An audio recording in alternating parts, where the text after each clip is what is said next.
All right.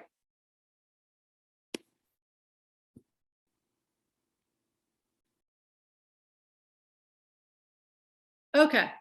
All right. So I hope everybody can hear me just fine. If for some reason, something doesn't sound right or doesn't look right, if somebody could just send me a quick text, and that way I could make sure that I fix whatever the problem might be before I get too far gone. So anyway, so today what I want to talk about is the power of the entire earth. Now, what do I mean? What do I mean when I say the power of the entire earth in one bottle? Well, every one of the plants, the trees, the flowers, every one of them has systems that are similar to our systems. Okay, and what do I mean by systems? Well, I mean, everybody knows that we've got an immune system. Everybody knows we've got a circulatory system. We've got a nervous system, right? We've got all of these systems that are in our bodies, and these systems they're actually meant to do good things inside of our body. Now, with the plants, with all of these things that we see that God has created all around us on the earth, we see that there are systems within each one of these organisms, right? And so I call them an organism. Why? Because it's a series of different organs, and all of these different organisms have these different organs, okay? And they're very powerful, and they're meant to be that way. They're meant for survival. Everything that we do is meant to keep us alive, okay? Whether it's reproduction, it's meant to keep the species alive. Whether it's the circulatory system, it's designed to keep us alive. It's designed to pump the oxygen, to pump the nutrients to every tissue in our body, which services every single cell in our body. It's meant to keep this organism, right? We are an organism. It's meant to keep us alive. Okay, so God has given to us something very, very valuable, and it's powerful. And so what we're doing by using essential oils, everybody that's on this call, or on this Zoom, I should say, uses essential oils. And right away, I'm telling you that I'm having some problems for some reason, just showing the active speaker. But anyway, we're just going to keep on going. We're just going to keep on going. Okay, so anyway, that's where I want to start, is that each plant, each flower, each tree, they have a powerful system that those of us who are using essential oils, we're actually harnessing the power of the systems of these other organisms, okay? Whether, like I say, whether they be a tree or a plant or a flower, whatever it might be. All right, so we do understand that our planet, it is a very complicated system, okay? So again, that use of that word system, it's not a coincidence. There's systems all around us, right? So our planet is made up of very complicated systems, okay? Ecosystems, right? Molecules everywhere, and very powerful elements, okay? Like I was doing a little study on that, on the PCR test that many people take for COVID. To tell if you have COVID. What is a PCR test? And I'm not going into this, but what that did was it led me to the hydrogen bonding, right? Hydrogen bonding is actually it's a weak bond, but it's also a very important bond. And bonding together, when there are many hydrogen bonds, it becomes very, very powerful. Okay, it kind of made me think about that scripture about the threefold cord is not easily broken. one in and of itself is very weak, but when it's bound together, right? It's the same thing with hydrogen. It's the same thing with the systems in our body. Okay, one in of itself is maybe not as powerful as when they're all working together, right? So we're going to talk just a little bit about some of these systems a little bit later, but first I want to just talk about the plants. This beautiful green earth that we live on, right? You know, green, there's a reason that everything is green. When you think about that color green, I know I absolutely love the color green. It's very, very relaxing, isn't it? We all want to get out in nature. What happens when you go for a walk in the woods? It does something to you, doesn't it? It does something mentally. It does something emotionally. It's very, very powerful. But getting back though to the actual plants, those hundreds of thousands of plants that populate this beautiful earth, they perform some very important functions on the planet. They're part of a system, okay? And we couldn't live without them, and they couldn't live without us, right? So it's very, very important that systems balance one another and systems support one another, right? So plants help to control the climate. They process the CO2 that we breathe out, and then they release the O2 that we breathe in. Very, very important for that. It's like a co-survival, right? That we've got animals, plants, right? Humans, plants. So we're all there to keep each other alive, right? Plants can be used for food. They can be used for our health, and that's what we're going to talk about. They could be used for many, many things, not to mention the fact that they just make us happy. Do they not? They just make us happy.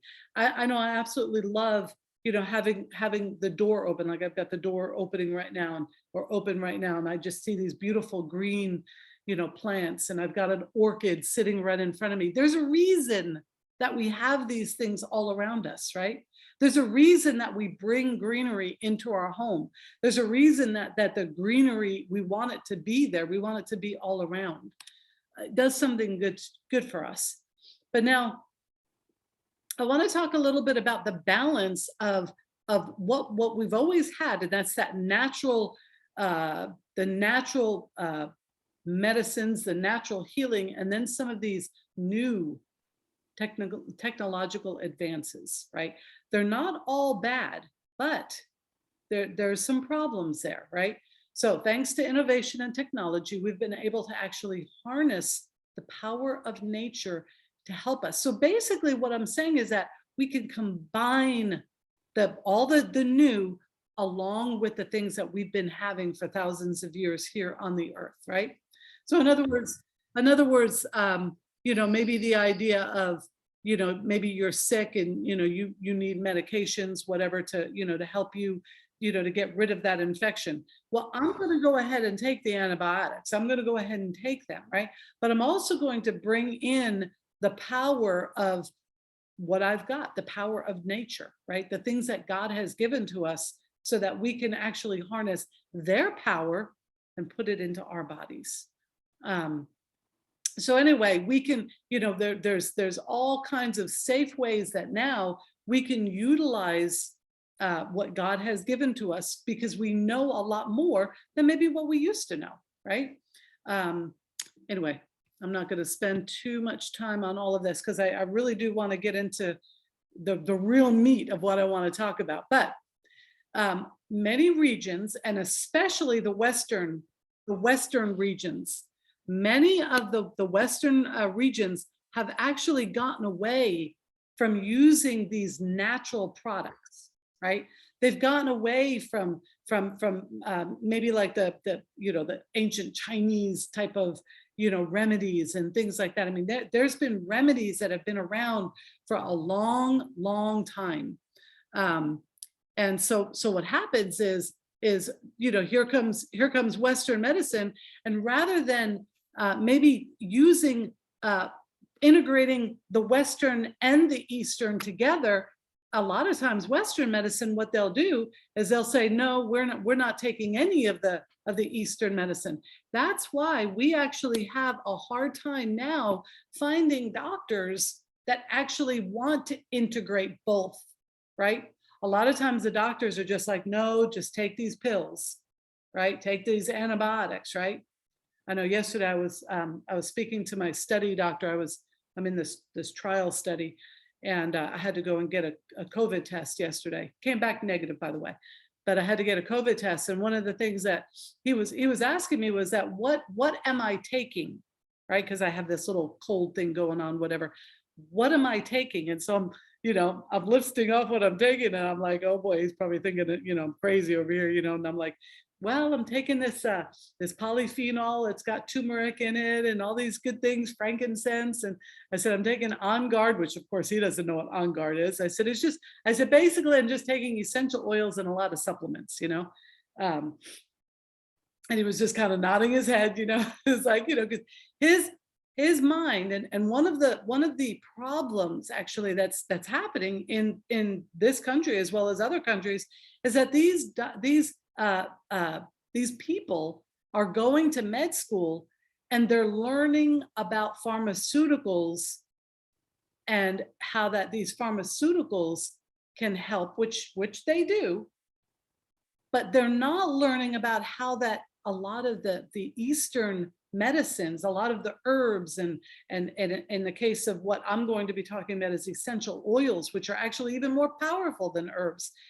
They're not really schooled in those things, and so they don't really have a lot to say when we would say, hey, I'm taking frankincense for for dementia, to ward off dementia, or hey, I'm taking adaptive because I'm kind of feeling a little anxiety here, and they're ready to write a script for some pharmaceutical, and here we're telling them that we're taking this other thing that they're not, that it's foreign to their ears, right? It's just foreign.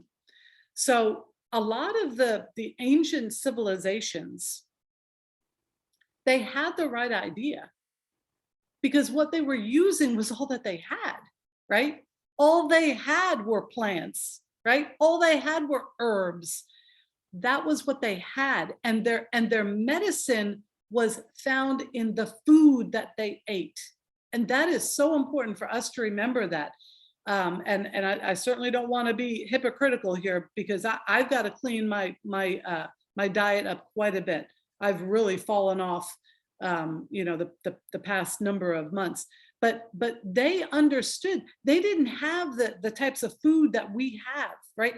Sometimes when you look at, and I've done this many times, have you ever watched maybe the person that is in front of you in line at Kroger or whatever grocery store you go to? Have you ever just kind of examined what they're purchasing? Watching them as either as they're scanning their products or as the checker is scanning the products, and you see Doritos, and then you see chicken nuggets, and then you see pizza, and you see ice cream and cookies and Capri Sun juice drinks and soda and all this stuff.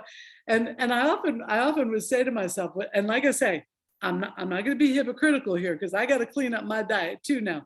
But I often would say, I'm like, if they only knew that really none of what they even just bought is even really food, right? It's all kinds of processed junk, right? And this is what we're putting into our bodies.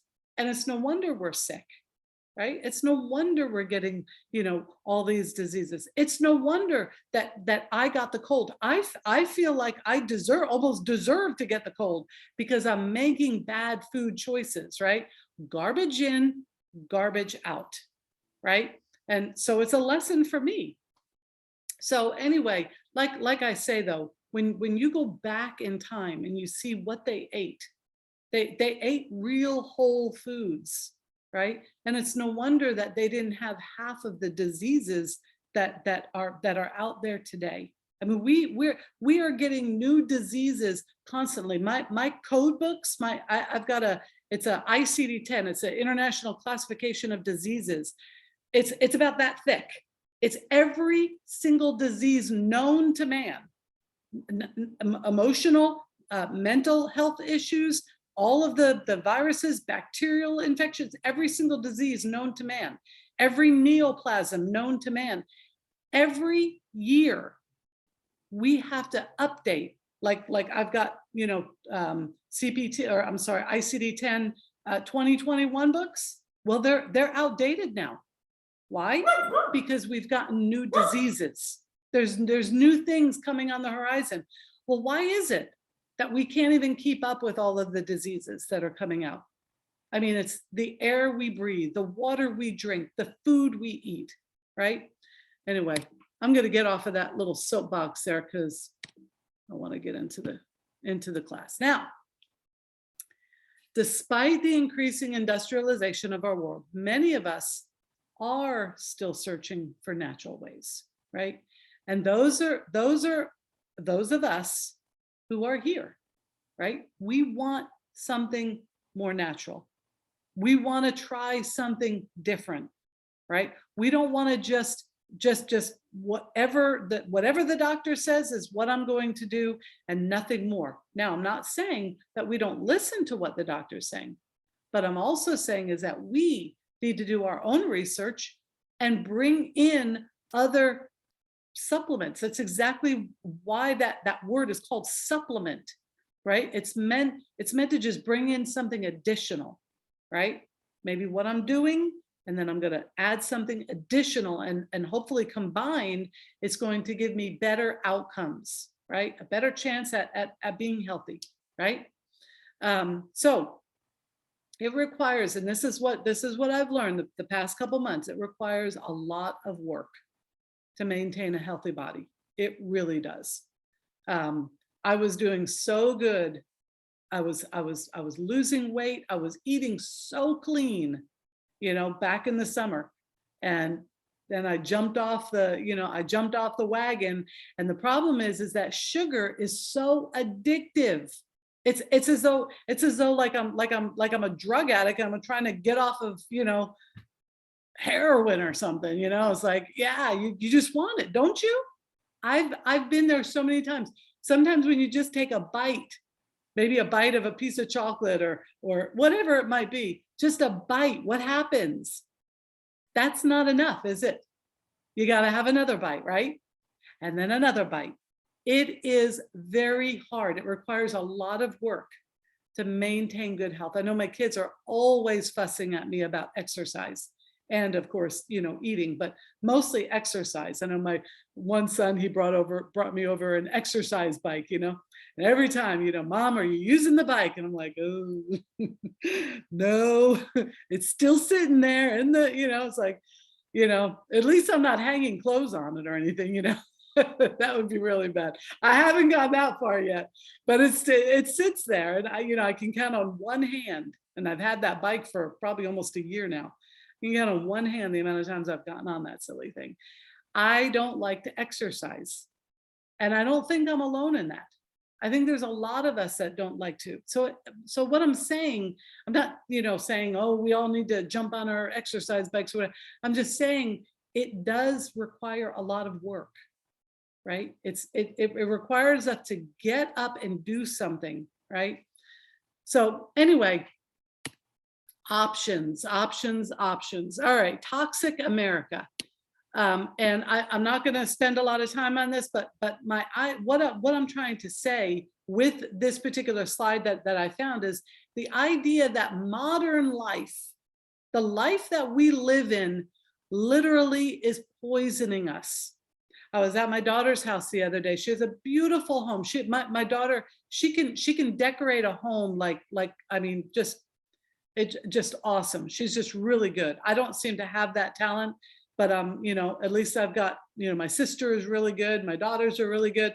But this one particular daughter, she had candles going everywhere. And they smelled so good. I mean, I must say, candles smell good. Do they not? They smell so good. But I literally, as I'm sitting there and the candle's sitting right next to me, I'm like, oh boy, it's exactly what I don't want to be breathing in, right? Even though, like I say, it smelled good. But just go under your sink, go under your kitchen sink or wherever you keep all your cleaning products. Just take a look. Do some of your bottles look like some of these? Right? We are literally poisoning ourselves with the idea that, oh, we're going to be clean. We want a clean home, which is fine. But what are we using? What's all around us? What's going into our bodies by way of spraying a surface to clean it? It's still going into your body. You don't have to spray that cleaner in your mouth to make it go into your body. I know we all know this. All you have to do is take some breaths, right? Just do what we normally do, right? And breathe, right? I know sometimes when, years ago when I used to bleach my shower to, make sure all the tile was, white. You try to, right? And so I had a bleach mixture that I made in a spray bottle, and I would spray down the inside of the shower, turn on the fan and run out there. And I would hold my breath the entire time that I was doing it, right? Because I knew that what I was spraying in there was not good for me, and it wasn't what I wanted to put in my body. But we do that all the time, inadvertently. We clean our house and we're breathing in all of these things, and then we wonder why there's a rise in asthma, there's a rise in COPD, right? There's all of these respiratory issues that we got. This is a basic function. The most basic of functions that we need for survival is the ability to get that O2 in and the CO2 out. That is so basic, right? But here we hinder and we hamper by all of the things that we're breathing in. So natural solutions are the best solutions, are they not? I've been adding things into my life. I know ever since that abode line came out, I've had that that whole line in my home. I absolutely love it. Matter of fact, I've had to buy more. I ran out of laundry pods, ran out of the dishwasher pods, ran out of the multi-surface cleaner, ran out of the dish detergent. So I had to buy more stuff.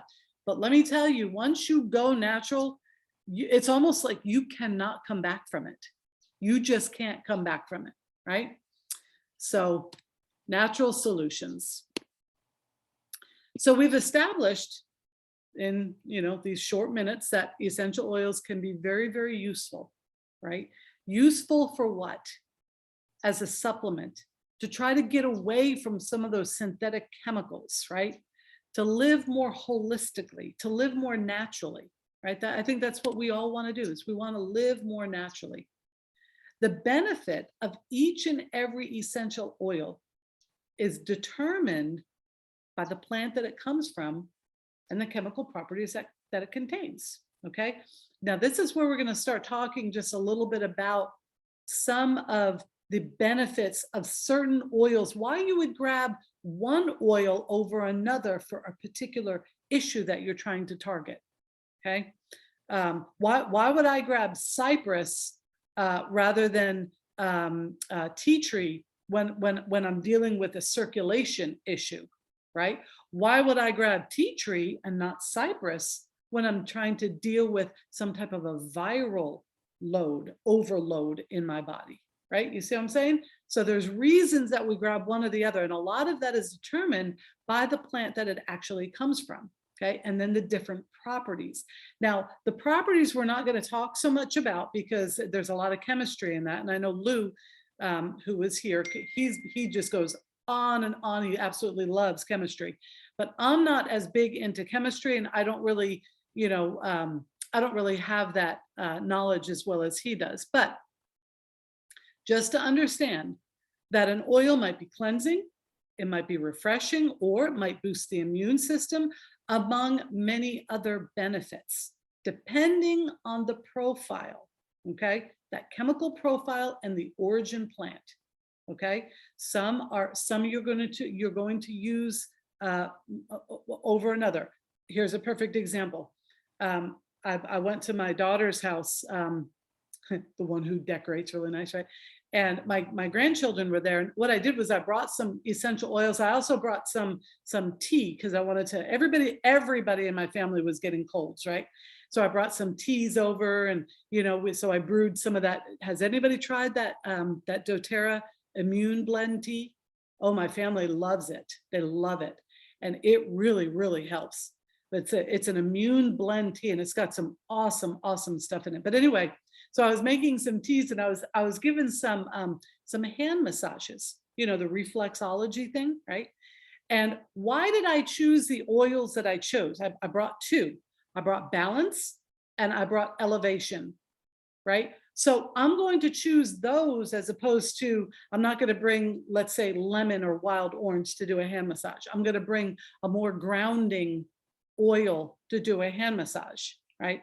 And that's not to say that you couldn't, if that's what you want, but what I was trying to do, I wanted to bring these two particular oils for particular reasons. So my whole point is that there are specific applications for specific oils, right? Specific applications for specific oils.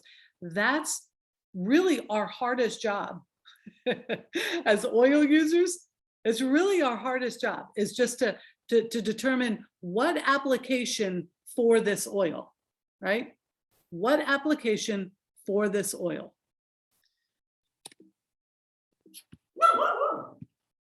All right, now we're going to talk about 3 different applications. Of course, we understand that there's aromatic use, there's topical use, and there's internal use. Okay, and they all kind of actually blend to one another in the sense that if you're putting an oil on topically, you're also getting the benefit of it aromatically. Are you not? Right? Because when, like, let's say you apply an oil, we're gonna talk a little bit about your lymphatic system and this particular area a little bit later. But let's just say you're putting the oil on your neck.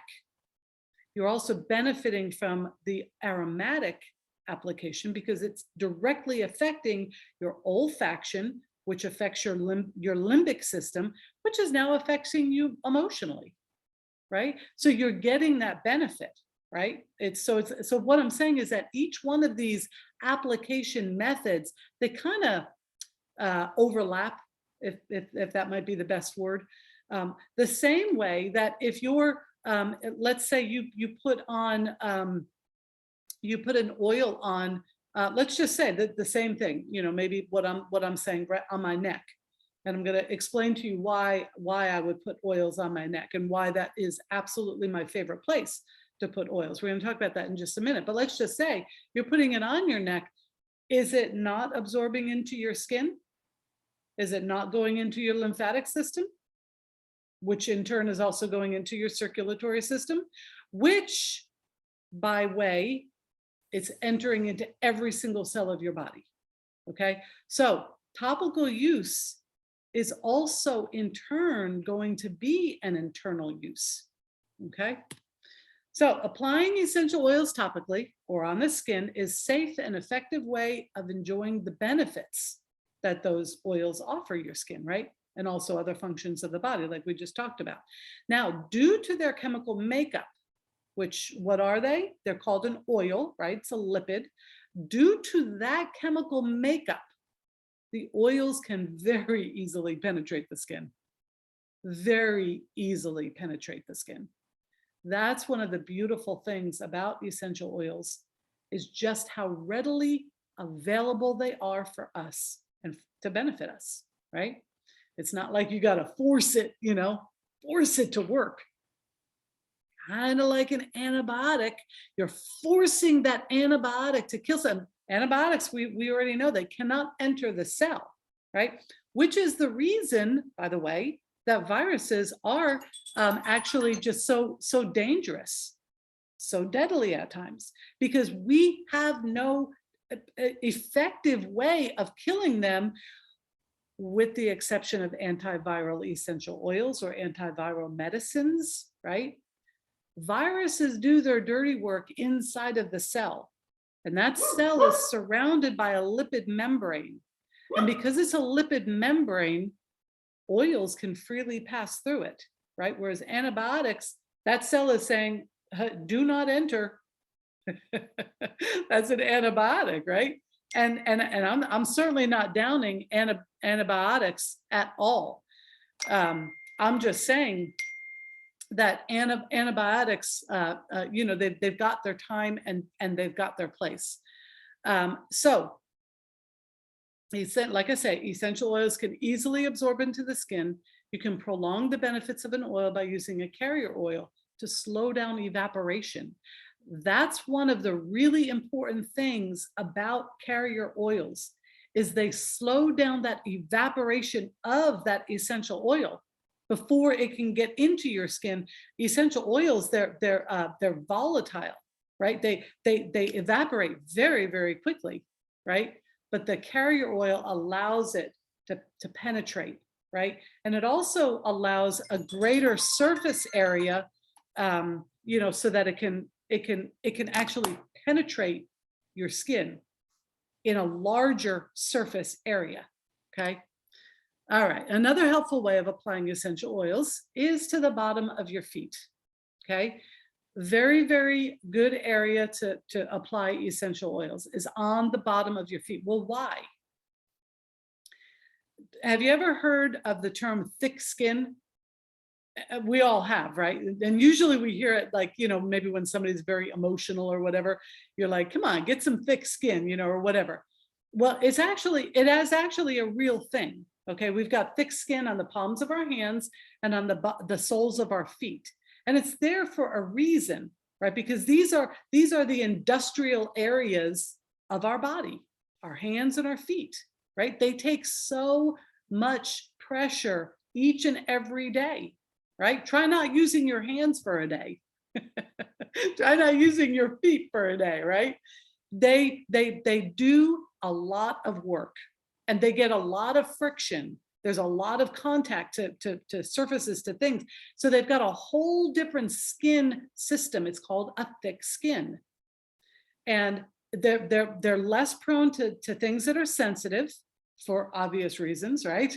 But so the bottom of your feet also has large pores. It's actually a very, very important detoxification center, but it also has large pores. So what you take, it literally just sucks it up like a sponge. And the nerve endings are also very, very important. And I'm not going to go into all the nerves because I really want to get into the lymphatic system.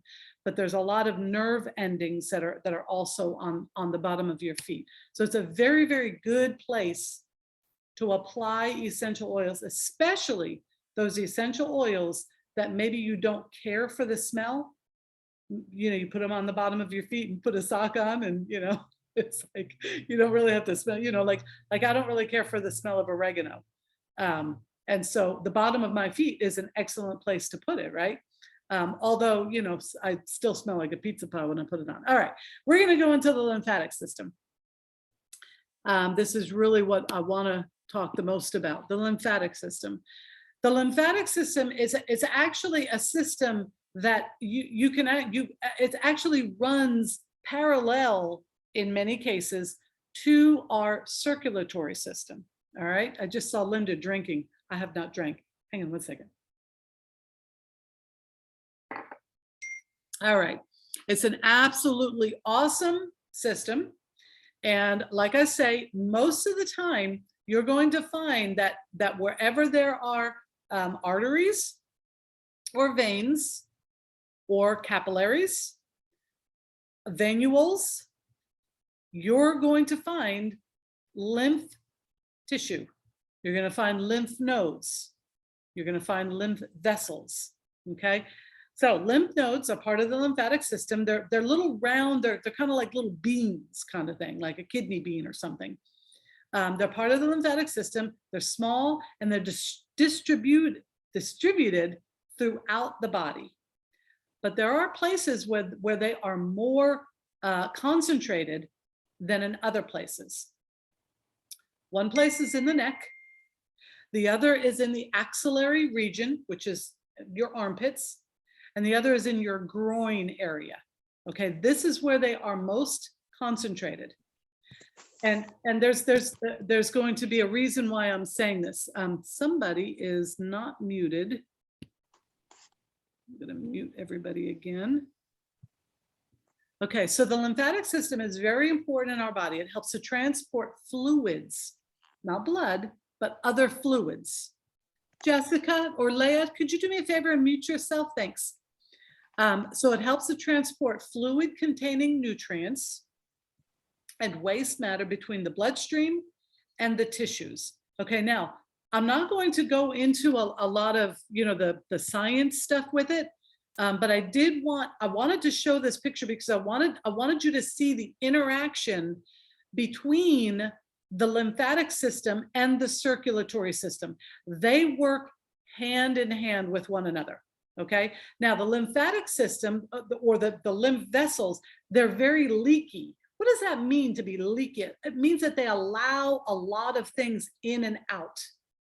And there's very good reason for that, right?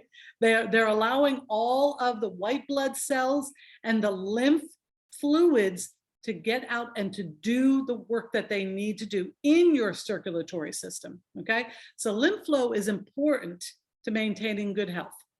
The lymphatic system, it's an integral part of the immune system, bathing the body's tissues with lymph. Lymph is a clear liquid. It collects bacteria, viruses, metabolic debris, and other harmful substances. And then the lymph, it's channeled to the lymph nodes, okay? Now we're going to talk quite a bit about the lymph nodes here in just a minute.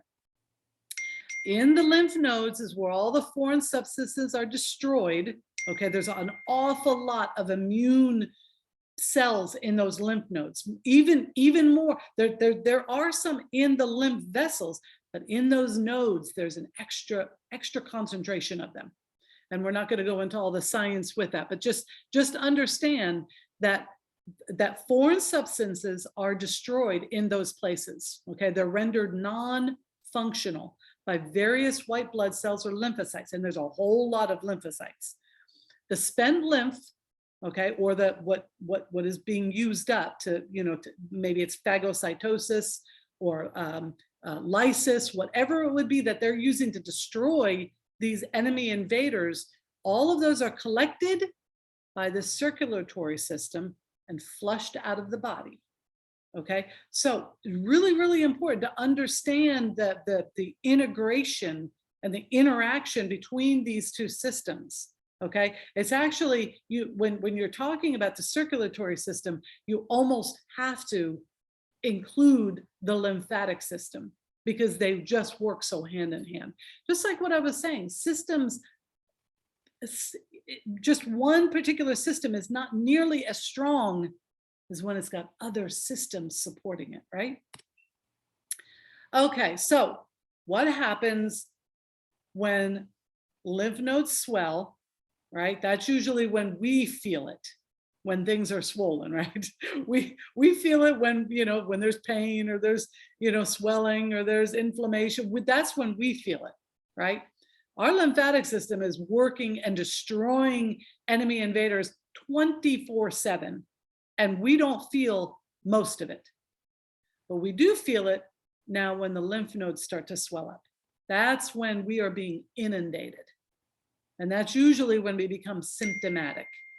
Runny nose, congestion, sore throat, those types of things. The most common cause of swollen lymph nodes is an infection, particularly viral, right? This is what I was feeling 2 days ago.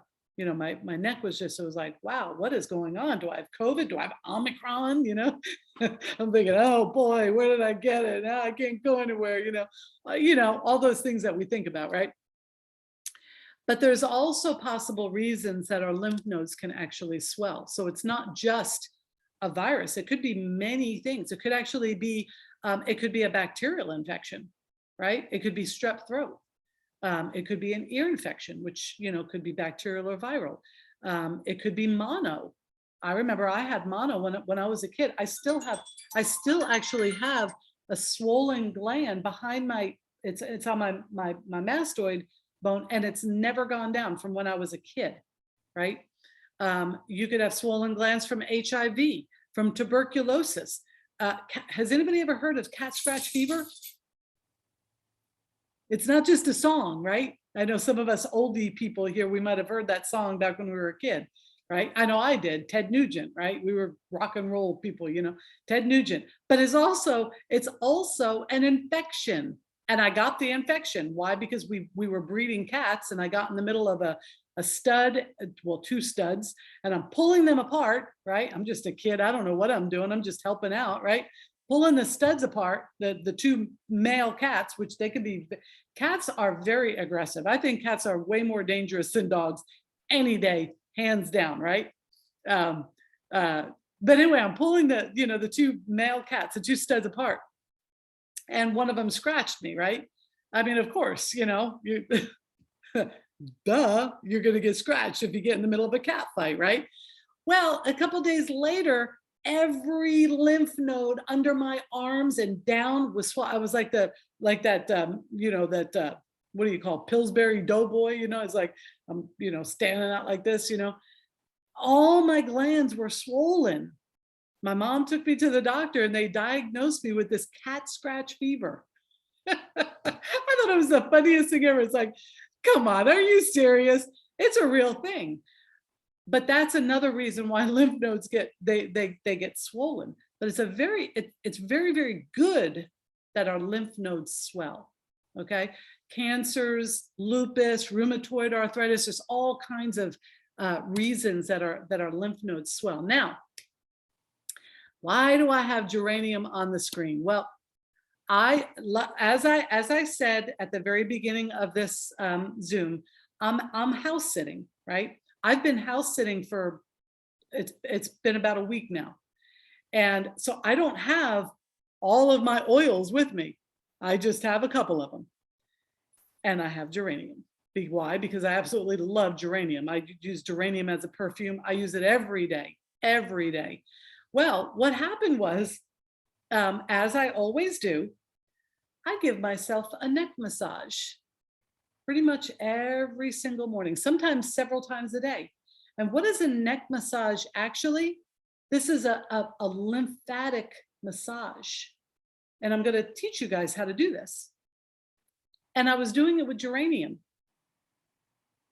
And then all of a sudden my glands, because I'm getting sick, they're swelling up, but I'm still rubbing this geranium. They went down like that, right? Just because I'm using an oil, which unbeknownst to me, until I was actually studying for this class, now I understand geranium is one of the best oils that you can use for a lymphatic massage.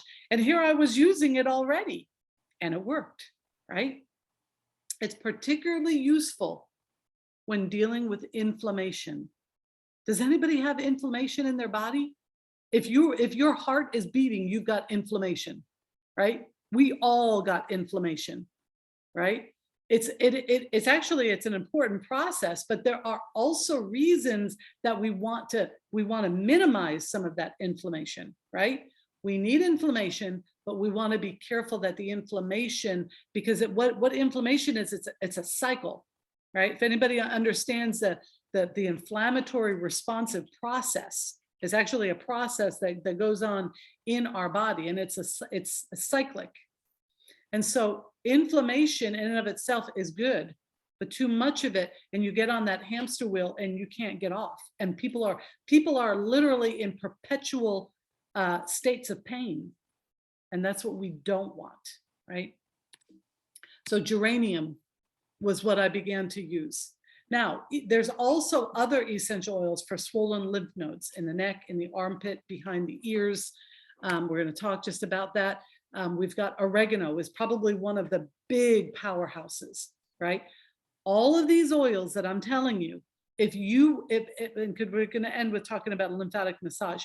All of these oils, I want you to make sure that you use a little bit of carrier oil. Okay, you don't need much, but you need a little bit of carrier oil along with it. Frankincense, thyme,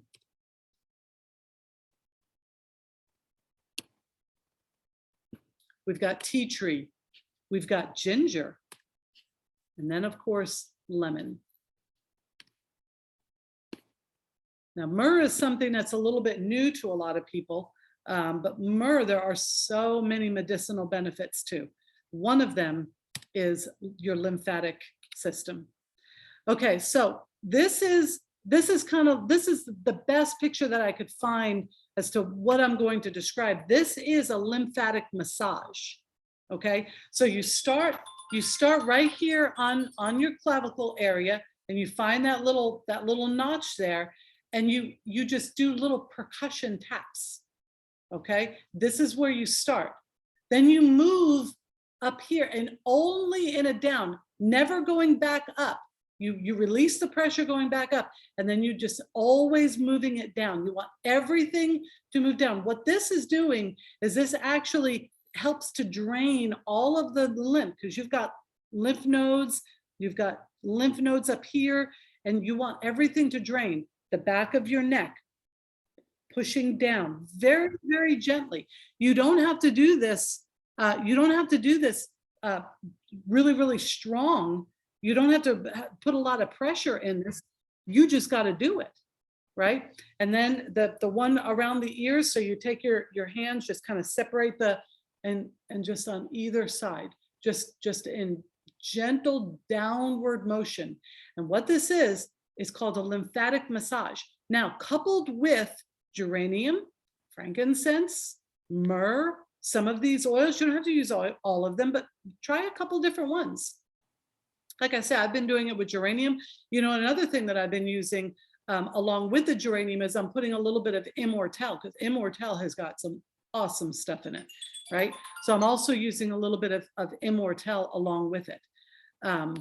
But anyway, using this, or doing this, I should say, you know, a couple times a day, literally can make a huge difference. So I just wanted to end with the idea of the lymphatic system. It literally is a hero. And I should have actually put in there a superhero, right? Because it is unbelievably important for our bodies. Without it, we would die, right?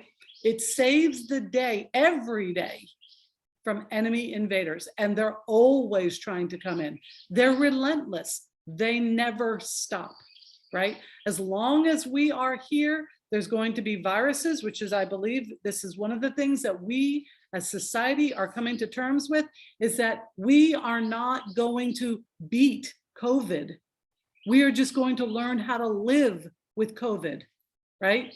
Our bodies are going to put all of these antibodies in place, whether we're vaccinated or not.